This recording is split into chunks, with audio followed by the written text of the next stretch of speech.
Assalamualaikum warahmatullahi wabarakatuh. Hai anak-anak, selamat berjumpa kembali dalam pembelajaran ilmu pengetahuan sosial. Bagaimana kabarnya hari ini? Semoga kalian tetap semangat ya dalam mengikuti pembelajaran hari ini. Nah, kali ini kita sudah memasuki materi yang ketiga, yaitu tentang aktivitas manusia dalam memenuhi kebutuhan. Pada pertemuan kali ini, kita akan membahas materi yaitu tentang kelangkaan.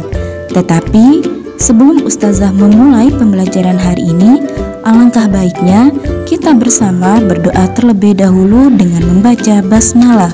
Bismillahirrahmanirrahim.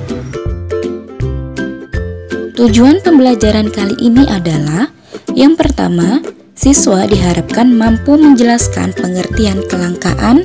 Yang kedua, mampu mengidentifikasi faktor-faktor penyebab kelangkaan. Selanjutnya, mari kita simak materi penjelasan berikut ini.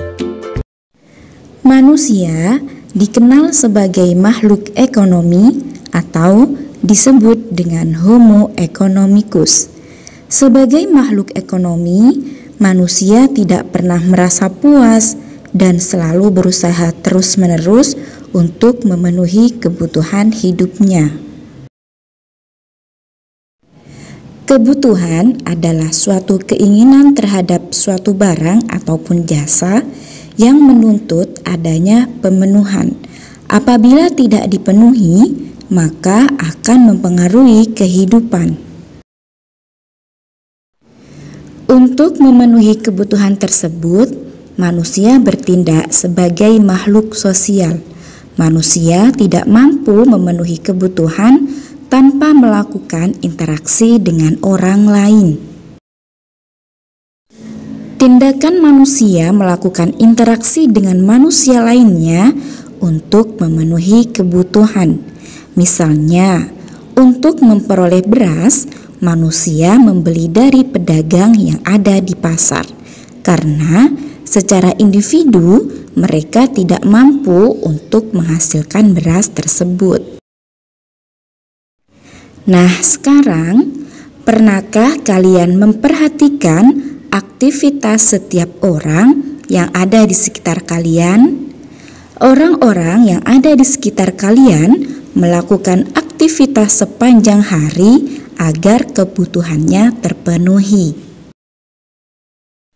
Pada zaman praaksara, untuk memenuhi kebutuhan mereka, yaitu dengan cara berburu dan meramu.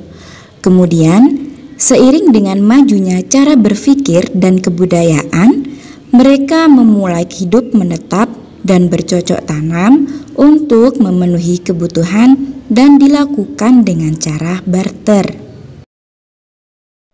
Saat ini, di mana jumlah penduduk semakin bertambah, tentu kebutuhan manusia pun akan semakin banyak. Dalam memenuhi semua kebutuhannya, manusia harus bekerja untuk mendapatkan uang. Kemudian, dengan uang itu bisa digunakan untuk memenuhi kebutuhan di hidupnya. Nah, sekarang coba perhatikan gambar berikut ini. Kejadian apa yang kamu lihat dari gambar tersebut? Gambar yang pertama menunjukkan antrian BBM di pom bensin. Sedangkan gambar yang kedua menunjukkan orang sedang mengantri untuk mendapatkan air bersih. Nah, pertanyaannya, kenapa dua kejadian tersebut bisa terjadi? Nah, perlu kalian ketahui bahwasannya kebutuhan manusia itu tidak terbatas. Sementara alat pemenuhan kebutuhan itu sifatnya terbatas, sehingga menimbulkan masalah ekonomi yang berupa kelangkaan. Kelangkaan adalah suatu keadaan di mana terjadi ketidakseimbangan antara kebutuhan manusia yang banyak, sementara barang dan sumber daya jumlahnya terbatas.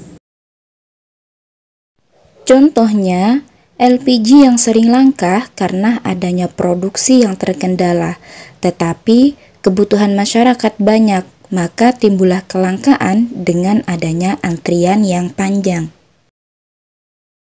Faktor penyebab kelangkaan yang pertama yaitu keterbatasan sumber daya.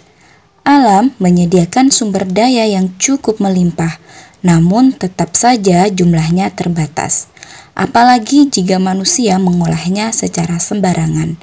Walaupun sumber daya tersebut ada yang dapat diperbarui ataupun tersedia secara bebas, tetap saja akan berkurang dan lama-kelamaan akan habis. Yang kedua, yaitu perbedaan letak geografis. Sumber daya alam biasanya tersebar tidak merata di setiap daerah.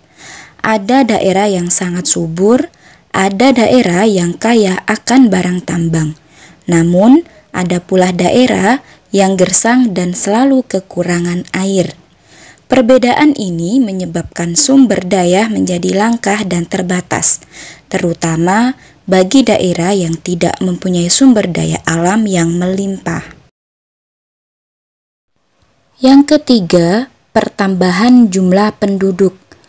Pertumbuhan jumlah penduduk selalu lebih cepat dibandingkan dengan pertumbuhan produksi barang dan jasa. Hal ini menimbulkan ketidakseimbangan antara kebutuhan dengan ketersediaan barang dan jasa. Faktor yang keempat, keterbatasan kemampuan produksi. Keterbatasan produksi menyebabkan penawaran tetap sedangkan permintaan barang tersebut tinggi. Sehingga selain menyebabkan kelangkaan, juga dapat menyebabkan inflasi permintaan. Yang kelima, bencana alam. Bencana alam yang terjadi akan merusak segala sumber daya alam yang ada, yang mengakibatkan kerugian baik dari sisi moral maupun fisik. Hal ini dapat menyebabkan terjadinya sebuah kelangkaan. Yang keenam, tidak ada barang pengganti atau substitusi yang efektif. Tidak adanya pengganti akan suatu barang ataupun jasa merupakan salah satu penyebab terjadinya kelangkaan. Nah, anak-anak, setelah kalian mengetahui faktor penyebab kelangkaan, sekarang bagaimana usaha untuk mengatasi kelangkaan tersebut? Usaha untuk mengatasi kelangkaan yang pertama adalah menyusun skala prioritas. Skala prioritas diperlukan untuk menentukan urutan kebutuhan dari yang terpenting sampai dengan yang kurang penting. Dengan menyusun skala prioritas, dapat memperlihatkan kebutuhan mana yang benar-benar mendesak dan harus terpenuhi. Yang kedua, menghemat penggunaan sumber daya alam. Yang ketiga, memelihara dan melestarikan sumber daya alam dengan baik.